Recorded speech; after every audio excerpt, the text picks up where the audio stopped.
par une difficulté de communiquer avec les autres, par le sentiment d'être en danger en permanence, par le fait que je ne me sens jamais tout à fait bien dans ma peau et dans le monde. Vous aimez vivre seul? Oh oui, j'aime avoir des amis, mais j'aime beaucoup et de plus en plus être tout à fait seul. Être tout à fait seul dans une cabine de bateau, par exemple, ou alors enfermé chez moi.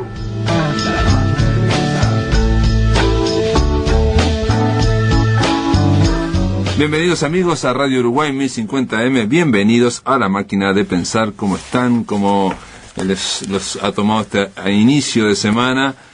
Particularmente frío, se ha venido el frío, señoras y señores, ese que usted creía que no volvía, bueno, volvió con una fuerza impresionante, una ola polar, un frío polar, no sé si será una ola polar, pero digo, el frío es real, hace mucho frío en la ciudad de Montevideo y parece en todo el país. No obstante esto, nosotros vamos en la máquina de pensar a empezar esta semana dedicada a un escritor, a un dramaturgo realmente, no sé cómo definirlo. Se llama Eugenio Ionesco y se habla de que es raro, ¿no? Eugenio Ionesco nació en Rumania, pero vivió mucho tiempo, casi toda su vida, en Francia, y su primera obra de teatro fue La cantante calva, que se estrenó en 1950. A partir de ahí se ha seguido dando hasta el día de hoy, lleva no sé cuántos miles de representaciones. Su inteligencia, novedad y ruptura con la lógica lo llevan a la fama que no lo abandonaría en sus obras posteriores. Fue junto a Samuel Beckett, el irlandés Samuel Beckett, nosotros hemos hablado de Samuel Beckett aquí durante una semana. Bueno, los dos fueron el padre del teatro del absurdo, se dio en llamar esto el teatro del absurdo, mediante el cual se hace un texto burlesco, un juego dramático, y de un texto dramático se hace un juego burlesco. Más allá de la ridiculización de situaciones banales, las obras de Ionesco dibujan de modo tangible la soledad de los humanos y la insignificancia de la adoración a ídolos vacíos, entre otros temas. En otro artículo yo tengo aquí que dice: Ionesco, dramaturgo francés, según las enciclopedias, es inconfundiblemente rumano. Se trata de un autor difícil en virtud de su claridad. Lo que vemos es lo que hay, pero lo que hay es extraño.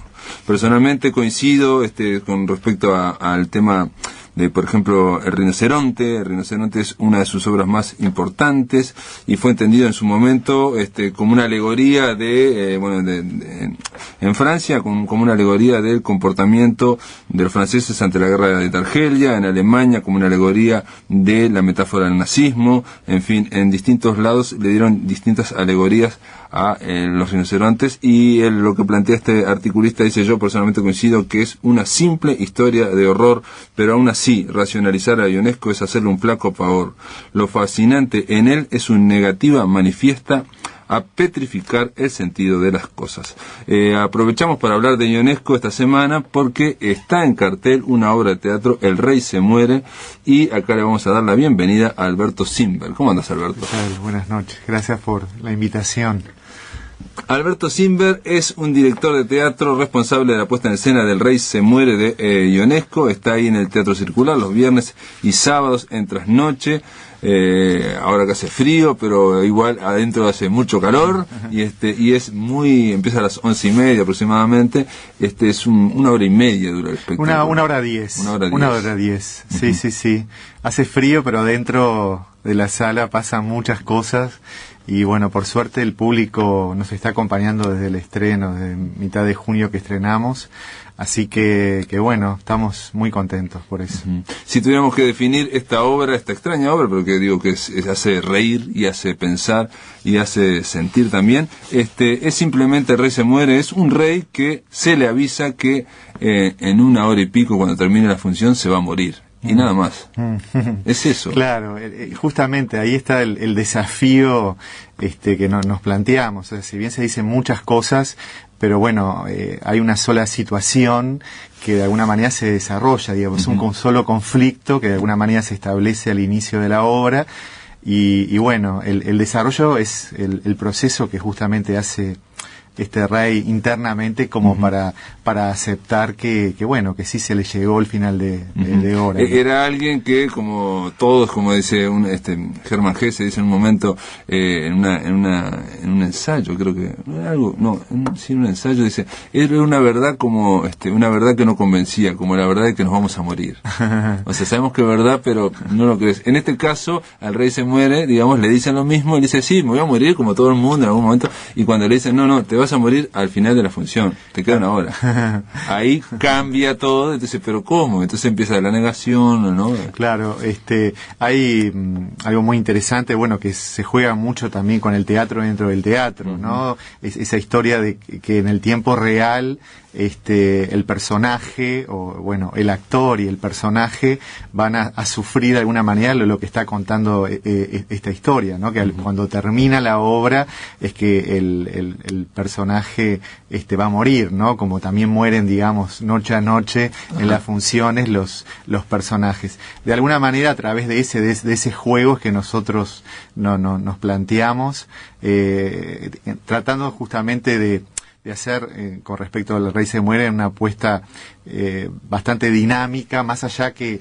el conflicto en sí es como muy estático. Entonces, bueno, el desafío justamente fue dinamizar la apuesta, jugarla, justamente para ir viendo cómo este rey va procesando esto que nos pasa a todos.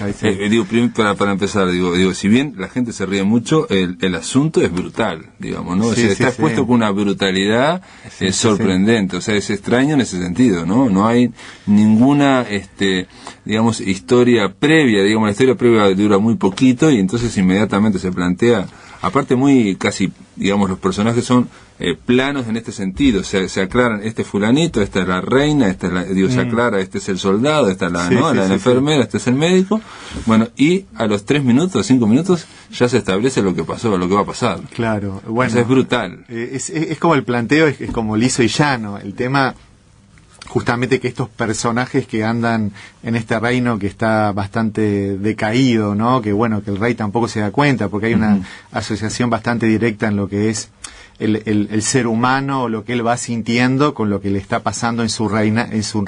El reino, digamos, de alguna forma refleja la decadencia física que tiene él, que no la quiere reconocer. Exactamente, ¿no? Y que a su vez no es solamente la muerte de uno, de como ser único, sino de un universo también. O sea, hay como muchas metáforas que hace alusión Ionesco acá, muy interesantes.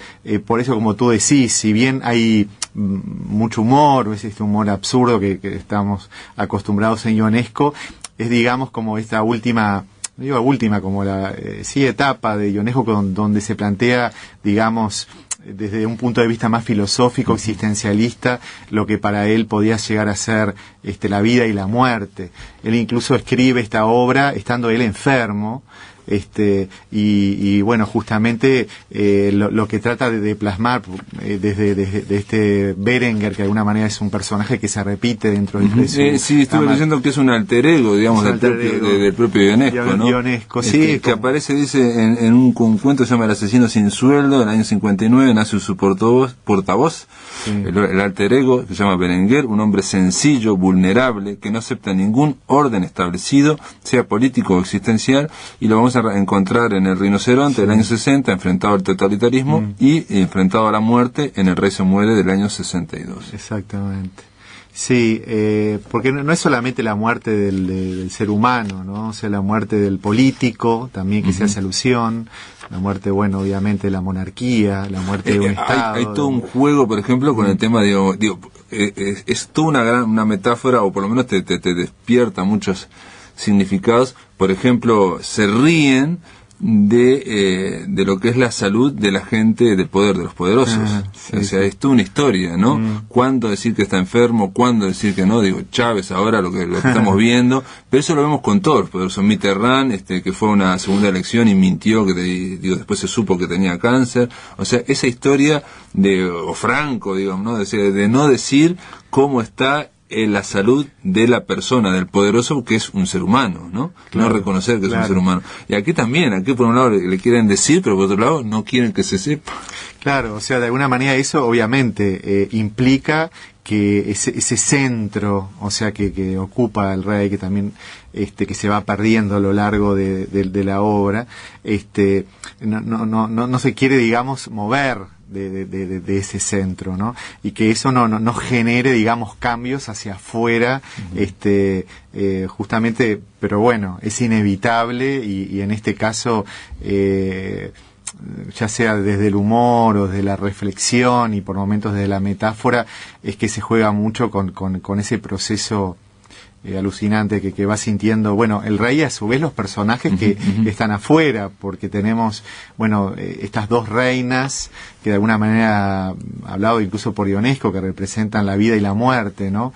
Margarita y María, María que lo trata siempre de llevar, que no quiere aceptar junto con él que se va a morir, y que lo trae siempre a la vida, o sea, y que ella sabe que en la medida que él acepte, ella va a desaparecer. Que él acepte morirse. Claro, o sea, de alguna manera es esa omnipotencia que en la medida que los demás son a partir de él, ¿no?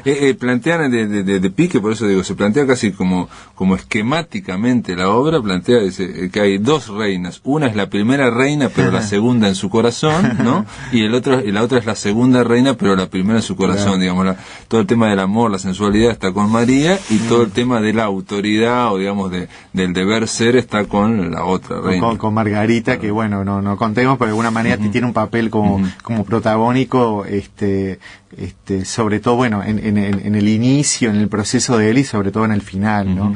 Entonces, sí, son como las dos posturas, ¿no? Lo que la vida y la muerte, una cosa que dice María, bueno, mientras ella no está aquí, o sea, como si no realmente, si no asume que realmente se va a morir, no se va a morir. O por ejemplo, en otro momento dice esta, digamos, la del deber ser, la que hay que madurar, dice, si él hubiera pensado todos los días en la muerte, por lo menos 1 minuto, 5 minutos, media hora, todos los días que se iba a morir, ya estaría preparado, pero como no pensó nunca. Claro, él estaba de fiesta en fiesta, pensaba que todo... Bueno, pero te quiero decir que la mentalidad, digamos, supuestamente madura de esta reina, es terrible. Es terrible. Porque si uno pensara cada día 1 hora que se va a morir no sé qué, digo, llegás preparado, pero dejás de vivir. Claro.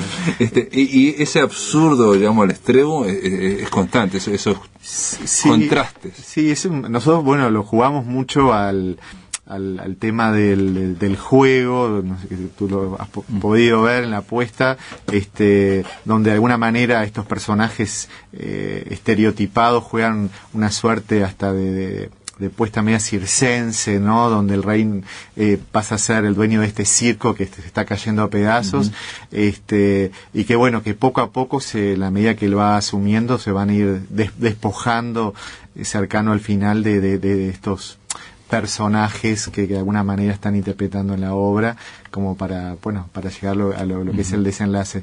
Pero es una obra muy, por eso digo, muy sencilla, muy desnuda en su planteo, muy brutalmente desnuda, y lo que hicieron, lo que hicieron en el circular fue de alguna forma hacer una especie de mecanismo de relojería, ¿no? O sea, tratar de que se ensamblara todo y que no perdiera nada la dinámica. Y eso se ve hasta en la propia, digamos, cómo se va construyendo la silla del rey, ¿no? Se va enroscando todo, se va montando, de manera tal que, digo, esa parte circense o malabar, tiene que ver con ese mecanismo de relojería, ¿no? Donde se mueven todos. Como que de alguna manera, también trabajamos bastante lo que es el tema del teatro dentro del teatro, esa cosa de estos personajes que llegan al circular a hacer la obra, y bueno, que preparan de alguna manera el escenario. Creo que es un juego que de alguna manera después se va develando, bueno, en el momento que el rey sabe que se va a morir, y que no quiere entender, bueno, se va a morir al final de la función. De alguna manera ellos mismos saben que están jugando a ser personajes para contar una historia, y bueno, sobre eso nos planteamos también la búsqueda de un código, de cómo decir en esta época un texto de los años 60, de cómo hacerlo atractivo. No que nos pareció, obviamente, el tema que se habla es totalmente actual, como tú decís, no solamente por los poderosos o los que están agarrados a la silla que no la quieren soltar, o si no, al supuesto fin del mundo que nunca ha llegado, pero llega a través de manifestaciones de la naturaleza, esa grieta que habla la obra, que se va abriendo, o sea, yo creo que... Hay muchas cosas, por ejemplo, en un momento, cuando él empieza a tratar de pensar en otra cosa, empieza a buscar todas las razones o pretextos o argumentos que han esgrimido todas las religiones para tratar de soslayar este problema o esta pregunta, ¿no? Y entonces cuando él en un momento habla de reencarnación dice, todo el mundo, o sea, parece que fuera como un índice de todos los libros de autoayuda, por decirte algo también. Parece que se estuviera riendo de eso. Pero Ionesco en el año 60 no podía reírse de eso. Ionesco de alguna manera, él por lo que hemos leído, o sea, como que no creía, digamos, en Dios, viste que no se habla como de Dios, ¿no? En ese sentido, pero sí se ríe, digamos, de esos procesos cuando dice, bueno, todo es literatura, la literatura ayuda un poco al rey, ¿no? Sí. Cuando de alguna manera él dice, no entendés, pero el que me voy a morir soy yo, bueno, sí, eso es literatura.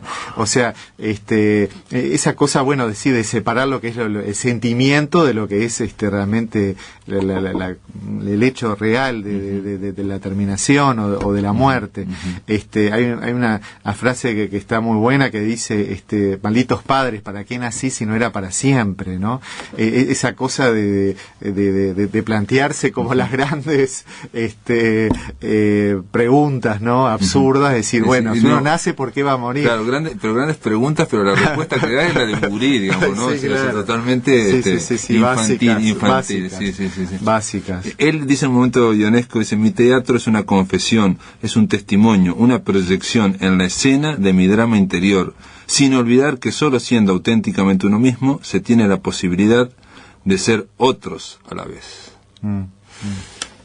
Alberto, si me esperas un poco después de la pausa, continuamos en La Máquina de Pensar hablando de Eugene Ionesco. En el aire de Radio Uruguay, La Máquina de Pensar. Continuamos con Alberto Simber, es director de teatro de El Rey se muere. Yo fuera de micrófonos, en el aire, fuera del aire, te preguntaba sobre cómo habían craneado, cómo habían pensado todo el tema de el armado, digamos, de un carrito que se está continuamente moviendo, y de ahí hacen un sillín y después de eso hacen una silla de ruedas. Todo se va armando como si fuera rápidamente frente al público, digamos. Prácticamente no hay escenografía, salvo esa. Sí, de alguna manera ese recurso nació, digamos, de un concepto que tiramos de lo que tiene que ver con la transformación, ¿no? La transformación que va sufriendo el personaje, el protagonista, a lo largo de la obra. Entonces yo no veía mucha escenografía, veía justamente que ese proceso que él iba teniendo iba pasando, o sea, incluso con las referencias a los tronos que se iban perdiendo, o sea, de alguna manera todo eso, el espacio físico en sí, que de alguna manera es el personaje también en esta historia, iba mutando, iba cambiando. Entonces, bueno, de ahí surgió también la necesidad de dinamizar o de mover, digamos, en cuanto al decir, que de alguna manera es un decir bastante por momentos filosófico o estático. Y yo te iba a decir, en el caso del teatro circular, te brinda esa posibilidad que ustedes la aprovechan de entrar por un lado, salir por el otro constantemente, e ir armando cosas a una obra que se me ocurre que puede pecar de estática en algún momento, digamos, pero acá se está moviendo continuamente gracias a que van armando cosas para que se siente, para que después se convierta, se vaya deconstruyendo, digamos. Exacto, sí, además también se arma y se desarma el espacio físico, porque hasta los personajes que quizás no son tan protagónicos, pero son protagónicos a la hora de levantar una escena. ¿no? Entonces como que de alguna manera el espacio escénico se arma de determinada manera y ante un cambio de situación se desarma y ya se arma otro espacio. Y eso lo hacen en equipo, de la misma forma que el vestuario también, porque de ahí algunos que están, digamos, algunos parecen salidos de un cómic, de una historieta, por ejemplo el médico parece salido de una historieta. Sí, en realidad nace, digamos, la propuesta es y de vuelta, uno no trabaja solo, trabaja por suerte, ¿no? Trabaja con técnicos que ya me han acompañado en Los Padres Terribles, destacados, ¿no? Paula Villalba en vestuario, Claudia Schiaffino, Beatriz Martínez en escenografía, Martín Blanchet en luces, la música del grupo Ojos de Cielo, de alguna manera encontrado, digamos, el concepto o el código por el cual nosotros queremos o proponer esta historia, su aporte, digamos, es sumar a ese concepto y expandirlo con su grado de creatividad y de técnica, digamos, justamente o aunado, digamos, a un concepto común. Así es como hemos estado trabajando también Los Padres Terribles, en Anhelo de Corazón, en La Amante, que fue mi primera dirección. O sea, de alguna manera, todo un mismo concepto se tiene que ver reflejado tanto el vestuario, en escenografía. O sea que vos les planteás más o menos cómo ves la obra, cuál sería el concepto, y ellos van, digamos... Sí, es una idea, o sea, es una ida y vuelta. Uno plantea un concepto, ellos de alguna manera también, obviamente, tienen su instancia a solas con el texto, de ver los ensayos, de alguna manera nutrirse con el trabajo de los actores, y muchas veces uno puede seguramente va mutando en la medida que también va cambiando el proceso de ensayos en conjunto con el trabajo de los técnicos. Creo que eso es lo rico, no solamente para nosotros, sino para ellos también, ¿no? De poder proponer, de poder crear, de sentirse que realmente están cambiando y están unidos, digamos, en un concepto común. La anterior, o sea, Los Padres Terribles de Jean Cocteau, esta es de Ionesco. El Rey se muere, está planteado como una de las mejores obras de Ionesco. Y ¿cómo hiciste para pasar de eso, de Cocteau, a Ionesco? ¿Por qué lo elegiste? ¿Qué leíste de Ionesco? ¿Qué te llama de...? Mira, en realidad estábamos buscando con el mismo equipo de Los Padres Terribles, transitar, bueno, quizás por el camino, bueno, sí, del humor, pero un humor absurdo, quizás no un humor tan directo como de alguna manera estamos queriendo promover, traer un texto, digamos, aunque sea en este caso de los 60, traerlo con nuestra visión. Aparte son canónicos, digamos, estamos hablando de gente que, digo, ya es está arriba, ¿no? O sea, gente revulsiva, digo, Cocteau, Ionesco, pero que ya está como consagrada. Y en este caso, bueno, Carla Moscatelli, Margarita fue la que me trajo el texto del Rey se muere, lo cual lo leí, me gustó mucho. Yo tenía ganas de hacer Ionesco, pero bueno, no, en realidad uno conoce otros textos, o había visto, bueno, Rinocerontes o La Cantante Calva, quizás que es la que más, o porque hemos transitado quizás en la Escuela Municipal de Arte Dramático, o hemos visto, o hemos leído, ¿no? Pero el Rey me parecía como interesante, justamente, que no era digamos, una obra tan fácil de entrar, donde, bueno, tocaba el tema de la vida y de la muerte, que bueno, de alguna manera son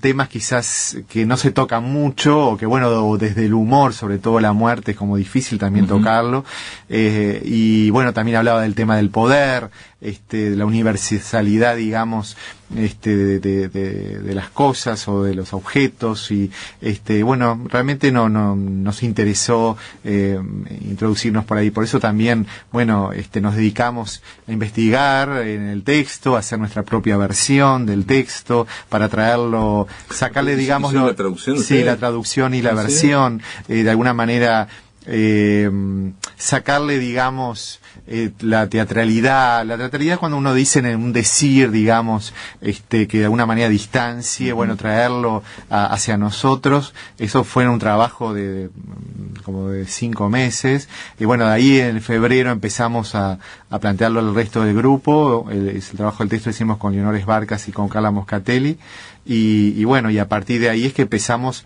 también a bucear y a buscar, porque lo que me pasó específicamente con esta obra, que no son planteos, digamos, tan directos, de situaciones tan directas, de cómo resolverlas escénicamente, ¿no? Y bueno, y ahí de alguna manera apareció el tema de la necesidad de dinamizar la apuesta, el tema del carro, y bueno, y el tema de ese circo, que de alguna manera también se vea lo que a nivel de lo que es la estética. Sí, un poco carnavalizado, ¿no? Sí, y bueno, pero a su vez esos personajes igual sienten, igual dicen, por momentos tienen sus quiebres y dicen desde ellos mismos, ¿no? Y que bueno, se van como despojando de todo eso, bueno, hasta momentos límites de la obra en el final. Realmente, bueno, sí, es nuestra visión de este Ray se muere, y bueno, y hacia eso estamos apuntando, ¿no? Bueno, arriesgarnos, ¿no? No sé cómo es que se tiene que hacer Ray se muere. Nosotros, cuando yo digo eso, porque si no sé ni, bueno, nosotros, obviamente, leímos mucho, no solamente leímos, hoy en día en internet te puedes bajar, entrevistas a Ionesco, como entrevistas a Ionesco, que eso también fue muy rico a la hora de saber, bueno, qué sentía el autor cuando lo entrevistaron sobre su propia obra, ¿no? Análisis literarios también de la obra. Y Daniel Alberto, sí. Alberto, porque me estás diciendo que esta obra la prepararon y la adaptaron, la tradujeron, sí. Vos por un lado director, pero que sos actor. Sí. Y las dos actrices principales. Sí. Mi pregunta es esta, ¿por qué los actores ahora están tratando como de hacer sus propias obras, o están tratando de hacer o sea, están pasando ya el rol de actor y están tratando de entrar a producir otras cosas? ¿Por qué te parece? Lo que pasa, en este caso también tiene que ver con sentirnos cómodos en la manera de decir, ¿no? En este caso, eso de alguna manera te acerca, te acerca mucho más después a la hora de actuar o de dirigir, porque tenés como toda una etapa que no solamente pasa por el uso de una traducción de alguien o de que muchas veces la traducción está implícita un versionado de la obra. Sí. Siempre nosotros tratamos de ir al original. También me pasó con Cocteau, me pasó con Carrie Churchill. O sea, ahora, bueno, que estoy dirigiendo en la comedia Orton, ¿no? Atendiendo al señor Sloan, donde también, bueno, Alicia Garategui hizo la traducción de la versión en inglés. O sea, me parece que es interesante ir a la fuente como para decir, bueno, de alguna ponernos nuestro propio condimento a la hora de poder traducir o bueno, si no es nosotros o quien lo haga, poder dialogar en cuanto a eso, para plantarnos desde un texto que nosotros realmente nos sintamos que nos pertenece o que estamos cómodos, ¿no? Y también puede ser que está la idea de involucrarse más integralmente en la obra, digamos, o sea, pasar, digamos, los límites que serían el director, ¿no? el vestuarista, el actor, la actriz. Y sí, porque vos hablas mucho del equipo, estás hablando. Sí, parezco el maestro Tavares, sí, ¿no? Bueno. El equipo. Y bueno, me parece que está de moda, ¿no? Sí. Pero en esto es así, si no seguiríamos trabajando juntos. Ya es el tercer proyecto juntos. La confianza, digamos, se sigue manteniendo. No, aparte se ve muy aceitado todo, digamos, o sea, el tema de ver ¿Y hay una apuesta a tratar de hacer un teatro no realista o no? En este caso, bueno, por ejemplo, pero porque para esta obra yo sentí que tenía que ir por ahí. O sea, no quiero adelantar, pero bueno, lo próximo que estoy dirigiendo va por otro lado. O sea, me parece que uno te pasa como director que bueno, te viene como la primera sensación, digamos, quizás no tan lógica, hacia dónde uno quiere o conceptualiza hacia dónde uno quiere ver la obra, ¿no? O cómo la ve. Después empiezan a entrar otras cuestiones quizás más analíticas o más donde bueno, se va cerrando como un concepto, pero creo que hay que creer mucho en lo que la primera visión que uno siente. En el impacto, digamos. Sí, como hacia donde uno ve que esto es algo intuitivo, entonces no es algo, digamos, muy... Hay una mezcla, o sea, que me parece que sin lo intuitivo, o sea, lo intuitivo solo, sin lo racional y sin tratar de que todo cierre, porque obviamente en todo el proceso, que no es de uno solo, porque por más que después uno va a ver la obra y se siente de que la obra ya no le pertenece. Yo la fui a ver y estaba sentado al lado tuyo sin que vos supieras, y vos te reís en los mismos lados. A veces soy el fan número uno. Pero está notable que veas toda la obra. Porque me dice, pero ¿por qué vas? Me dicen. Y porque siento que es parte también de mi proceso el estar con ellos. No, pero aparte te reías, realmente. Sí, pero soy actor, pero no estaba actuando. Orson Welles decía de la obra de teatro, del teatro comparado con el cine, decía que el cine está muerto, es como una novela donde hay que traerle mucha vida, porque eso una vez que se cierra está muerto. En cambio, en la obra de teatro, él decía que estaba vivo, porque uno la podía ver todos los días, de todas las funciones, y podía ir retocando, podía ir comentando. En el caso de él, iba retocando, entonces es algo manifiestamente vivo, que muere y vive cada día. Cada día. Yo en ese sentido soy como bastante, quizás por mi formación actoral, o sea, trato, si hay algunas, trato que vaya creciendo, dejarlos crecer, o sea, mi idea no es que, porque justamente uno estrena una obra, que lo ve el día del estreno y lo ve un mes después, obviamente la obra evoluciona, porque el contacto con el público, eso no quiere decir que cambia la obra, sino como que se asienta, que los matices se van aceitando.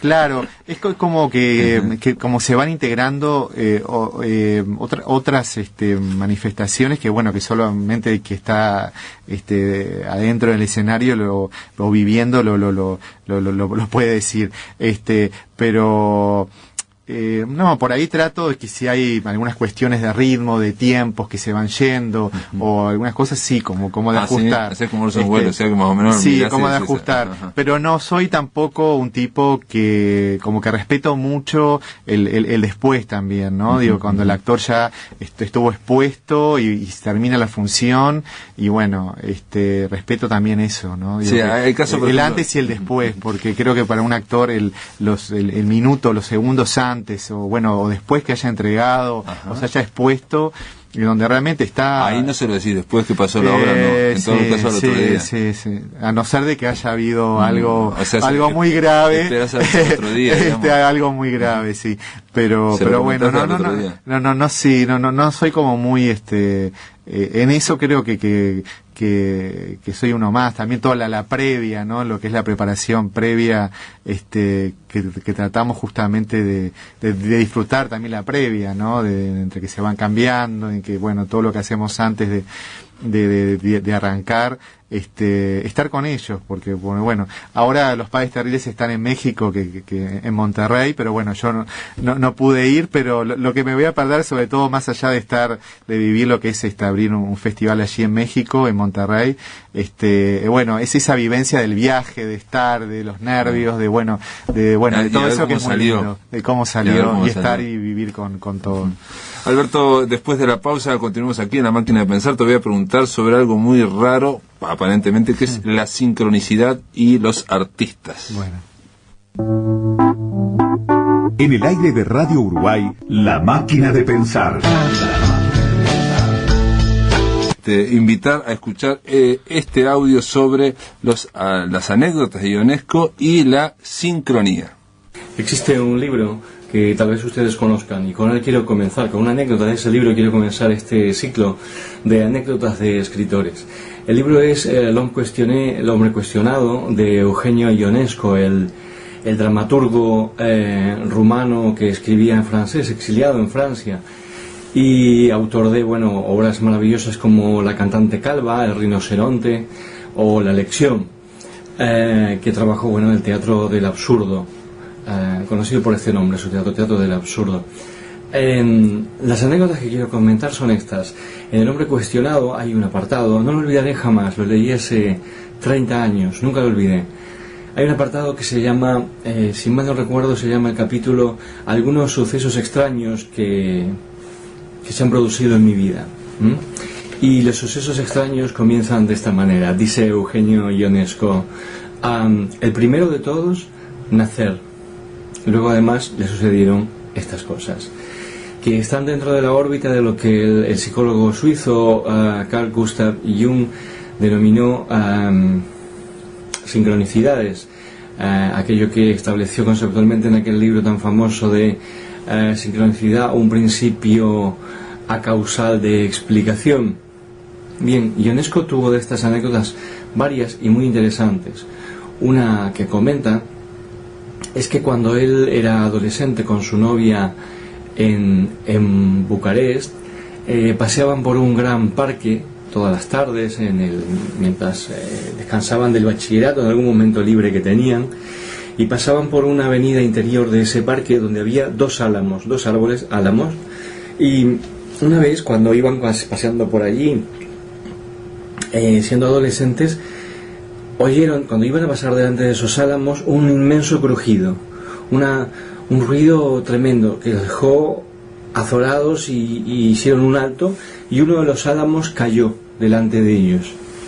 Bien, pues pasó su vida, pasaron unos 30-40 años y volvieron en un permiso que tuvieron a Rumanía durante la dictadura de Ceausescu y fueron a pasear por aquel sitio y pasaron frente al álamo que aún quedaba.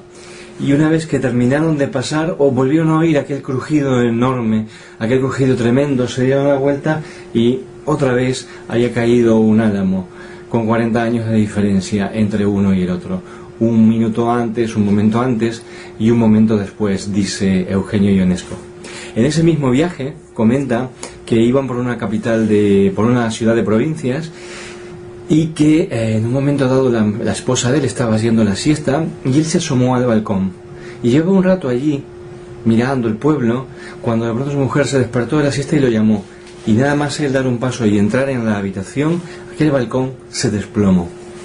Cuenta esto, cuenta también que una vez tuvo un sueño muy extraño y angustioso en el cual su madre estaba ardiendo, estaba encendida, prendida a fuego.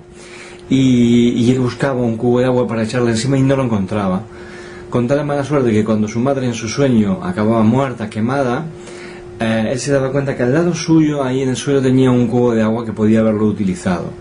Esa misma noche su madre empezó a tener fiebre y bueno, se puso grave.